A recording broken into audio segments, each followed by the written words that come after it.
Assalamualaikum warahmatullahi wabarakatuh. Perkenalkan, saya Hasna Atika Ramadhani dengan NIM 142250082 dari kelas EAB.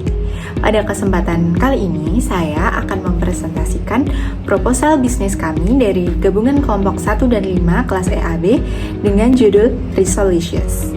Kami membuat produk risol yang kami namakan Risolicious, yang berarti Risol Delicious. Baik, selanjutnya ada daftar isi. Kami menyantumkan latar belakang, lalu deskripsi produk, deskripsi pasar, analisis SWOT, BMC, analisis VPC, lalu ada lokasi dan rencana operasional, pembagian tugas, pemasaran, keuangan, rencana kegiatan, analisis, risiko dan mitigasi, dan juga yang terakhir adalah lampiran.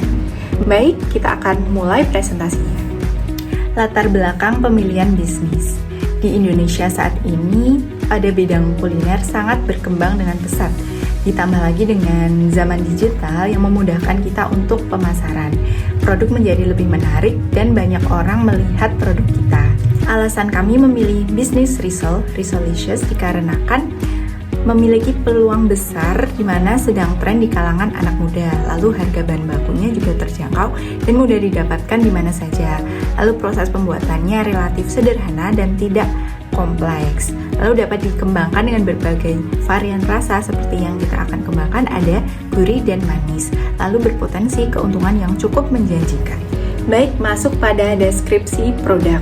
Nah, di mana yang pertama ada risol mayones yang nanti akan kami isi dengan daging ham dan juga irisan telur, di mana dipadukan dengan mayones. Rasanya akan gurih, creamy, dan juga crispy. Lalu ada risol matcha yang akan kami isi dengan rasa matcha dan juga keju. Ada hand pahitnya dan membuat pencinta matcha ini sangat suka ya dengan rasa matcha ini. Lalu ada risol coklat di mana akan kami isi dengan coklat yang lumer dan juga keju. Akan memberikan rasa yang manis dan juga cocok sekali untuk dessert ataupun camilan. Lalu ada deskripsi pasar, di mana target pasar dari risol kami ini adalah konsumen yang menyukai makanan ringan yang praktis, terjangkau, dan juga mengikuti tren. Lalu ada segmentasi yang kami bagi menjadi beberapa aspek. Yang pertama, segmentasi demografis, di mana produk ini ditujukan kepada remaja dan juga mahasiswa dengan rentang usia 15-25 tahun atau bisa masyarakat umum. Lalu ada segmentasi geografis, di mana target pasar kita ini berada di lingkungan perkotaan, di mana banyak sekolah, kampus, dan area aktivitas masyarakat yang tinggi. Lalu ada segmentasi psikografis, di mana konsumen yang dituju yaitu individu yang menyukai makanan kekinian, tertarik pada untuk mencoba hal baru dan juga mengikuti tren di media sosial. Lalu ada segmentasi perilaku, di mana konsumen ini cenderung memilih makanan yang praktis dengan variasi rasa yang menarik dan juga manis maupun gurih.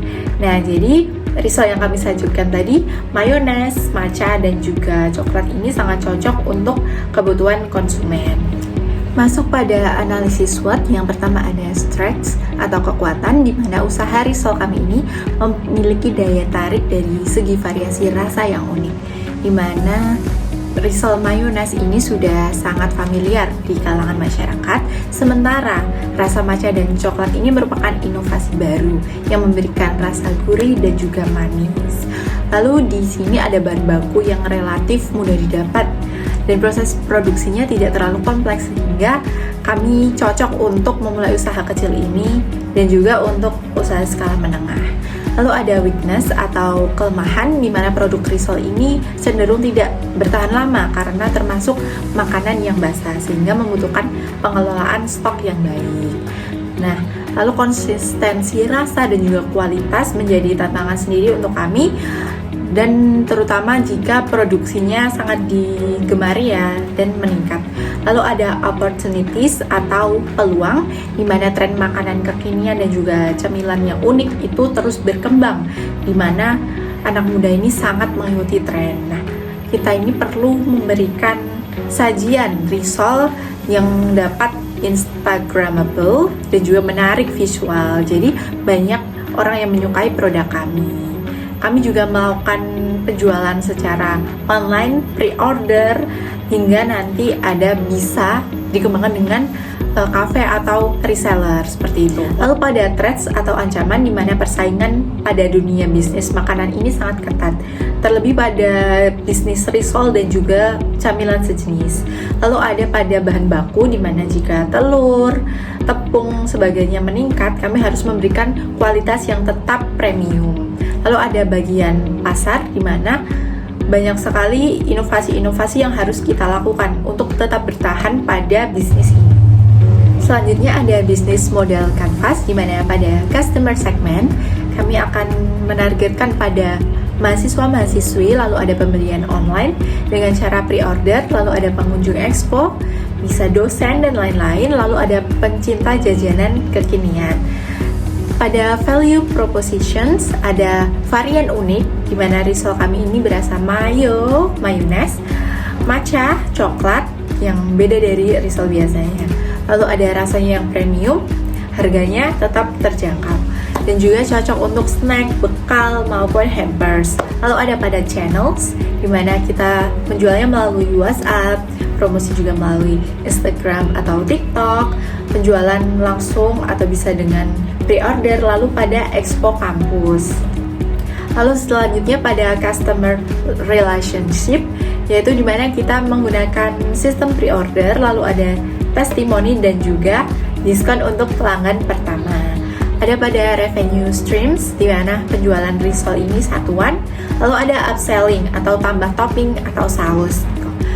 Lalu ada pada key activities, di mana produksi risol, pengemasan produk, promosi dan menarik pengunjung, melayani pembeli di stand. Lalu ada key resource, di mana bahan baku, lalu ada alat memasak, lalu ada tenaga kerja dari tim kami, lalu ada booth dan juga dekorasi yang menarik. Ada key partnership, di mana ada supplier dari bahan baku, lalu ada teman dari anggota tim expo sendiri, event organizer untuk kampus, dan juga jasa percetakan nanti untuk banner atau poster kami, dan juga stiker pada produk kami nanti.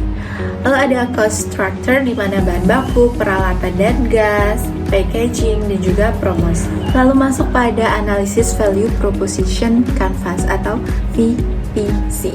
Nah, pada customer profile yang pertama ada gains, di mana konsumen ini menginginkan cemilan yang lezat, unik, lalu tampilannya menarik. Mereka juga menghargai bahwa harganya ini terjangkau, porsi yang pas, serta kemasan yang rapi dan juga higienis. Lalu ada customer jobs, di mana konsumen mencari cemilan yang enak, praktis, dan mengenyangkan. Selain itu, mereka ingin mencoba variasi baru dan juga bisa dibawa dinikmati untuk bersantai. Lalu ada pains, di mana konsumen ini sering merasa bosan dengan cemilan yang itu-itu saja. Mereka juga khawatir terhadap kualitas rasa yang tidak konsisten, lalu harganya tidak sebanding dengan kualitas, dan juga makanan itu tidak higienis. Lalu pada value map ada game creators, di mana inovasi rasa yang kami berikan ini ada matcha dan juga coklat, memberikan pengalaman baru bagi konsumen. Lalu ada tampilan produk yang menarik dan juga cocok untuk dibagikan di media sosial. Selain itu, harganya ini bersaing ya, membuat produk ini dapat dinikmati dari berbagai kalangan. Lalu ada products dan service, di mana produk utama kami ini ada risol 3 rasa, yaitu risol mayonnaise yang rasanya gurih dan creamy, lalu ada risol matcha yang unik dan juga kekinian, lalu ada risol coklat yang manis dan disukai banyak orang. Produk yang kami sajikan ini dapat siap makan ataupun frozen atau beku. Lalu ada pain relievers, di mana usaha ini menawarkan kualitas bahan yang baik dan juga produksi yang higienis, jadi dapat mengatasi kekhawatiran dari konsumen. Lalu pada variasi rasa membantu mengurangi kebosanan dan juga kemasan yang menarik ini meningkatkan kepercayaan dan juga daya tarik bagi produk kami. Lalu pada lokasi usaha dan juga proses operasional. Yang pertama ada produksi, di mana kegiatannya pembelian bahan baku dan juga peralatan pada tanggal 5-9 Juni 2026 yang berlokasi di Pasar Condong Catur. Lalu ada proses produksi, di mana tanggal 10 Juni 2026 lokasi penjualan di lapangan softball UPN Veteran Yogyakarta yang ditanggung jawabi oleh Raisya Indah. Lalu ada pengemasan, di mana pengemasan untuk pre-order pada tanggal 6 sampai 9 Juni 2026 di rumah Raisya di Jogokarian. Lalu ada pengemasan saat penjualan 10 Juni di hari H di lapangan softball UPN Veteran Yogyakarta yang ditanggung-jawabi Faiz Tamam Azra. Lalu ada pada pemasaran, di mana kegiatannya berupa pemasaran digital dimulai tanggal 5 Juni 2026, berlokasi pada media sosial ditanggung-jawabi oleh Early Virgin. Lalu penjualan, di mana penjualan untuk pre-order dimulai tanggal 6 sampai 9 Juni 2026 melalui pesan antar. Lalu ada proses penjualan di hari H pada tanggal 10 Juni 2026 di lapangan softball UPN Veteran Yogyakarta ditanggung-jawabi oleh saya, Hasna. Ada pada pembagian tugas, di mana kami diketuai oleh Nasif Haki dan wakilnya yaitu Anissa Fitria. Pada tim produksi ada Raisya Indah, lalu tim pemasaran ada Faiz Tamam dan juga Mamat Febriansyah. Tim pemasaran ada Early Virgin, tim penjualan ada Hasna Atika dan juga Talita Zara. Di mana tim keuangan ada Najwa Gading dan juga Nisrana Najmah, dan juga tim kreatif ada Kanita Setia dan juga Keisha Januari Putri. Masuk pada strategi pemasaran, di mana produk yang kami tawarkan ada risol mayones, risol matcha dan juga risol coklat yang sangat populer di kalangan Gen Z. Lalu ada pada price, kami menentukan harga jual per piecesnya nanti adalah Rp4.000. Lalu pada place, di mana kami akan menjual secara offline di booth expo yang nantinya akan dilaksanakan di lapangan softball UPN Veteran di Jakarta. Sebelumnya kami juga sudah melaksanakan pre-order terlebih dahulu. Lalu pada promotion, kami mengutamakan media sosial sebagai sarana promosi produk. Nah, berupa konten-konten akan kami promosikan melalui TikTok, Instagram, dan juga WhatsApp Story. Lalu kami juga akan mengajak teman-teman secara langsung untuk membeli produk kami. Lalu masuk pada rencana keuangan, di mana pada bahan baku ada banyak sekali, yaitu ada kulit risol, daging ham, lalu ada keju, telur, mayones, susu kental manis, tepung panir, pewarna makanan, minyak goreng, coklatos matcha dan coklat, tepung maizena dan juga gas nanti yang kami totalkan senilai Rp135.000. Kedua ada perlengkapan, di mana ada kantong kertas putih sebagai packaging nanti, lalu ada stand jualan yang kami anggarkan sebesar Rp105.000. Dan juga totalnya nanti ada Rp240.000 yang akan kami modalkan dari modal pribadi kami, yaitu dana pribadi dari iuran kami per orang, yaitu Rp20.000 per orang dikali 12 menjadi Rp240.000. Pada rencana kegiatan, yaitu yang A, ada tahap perencanaan yaitu praproduksi telah kami lakukan pada April 2026. Yang pertama ada survei dan observasi pasar, yang kedua ada diskusi konsep usaha, yang ketiga penyusunan proposal dan juga rencana produksi. Lalu pada B, tahap persiapan yang akan kami lakukan pada 5-9 Juni 2026. Yang pertama ada pembelian bahan baku dan juga peralatan, lalu ada persiapan alat produksi, lalu ada pembuatan konten promosi. Pada C, tahap produksi yang dilakukan 6-10 Juni 2026. Yang pertama ada produksi kulit dan juga isian risol, lalu ada pengemasan pre-order, dan ada pengemasan saat penjualan. Lalu pada D, tahap pemasaran pada 5-10 Juni 2026, di mana kami mengunggah promosi digital yang akan dipublikasikan nanti di media sosial. Lalu ada pembukaan pre-order melalui media sosial juga. Lalu ada E, tahap penjualan yang akan dilaksanakan pada 6-10 Juni 2026, di mana ada 1 penjualan pre-order dan juga 2 penjualan langsung. Tahap terakhir yaitu pasca penjualan yang akan dilakukan pada 11-12 Juni 2026, yang nantinya ada 1 melakukan rekap penjualan dan yang kedua ada evaluasi terkait usaha. Sekarang masuk pada analisis risiko dan juga mitigasi, di mana setiap usaha harus memiliki analisis ini karena untuk keberlangsungan usaha di kedepannya, seperti itu. Yang pertama, kami telah menganalisis bahwa persaingan bisnis ini cukup tinggi karena banyak sekali pesaing di luar sana yang menjual cemilan serupa. Maka kami menawarkan kualitas yang baik, harga yang murah, dan juga rasanya yang enak. Lalu ada produk yang tidak tahan lama, di mana penyimpanan risol ini harus dijaga dengan baik agar tidak cepat rusak ataupun basi.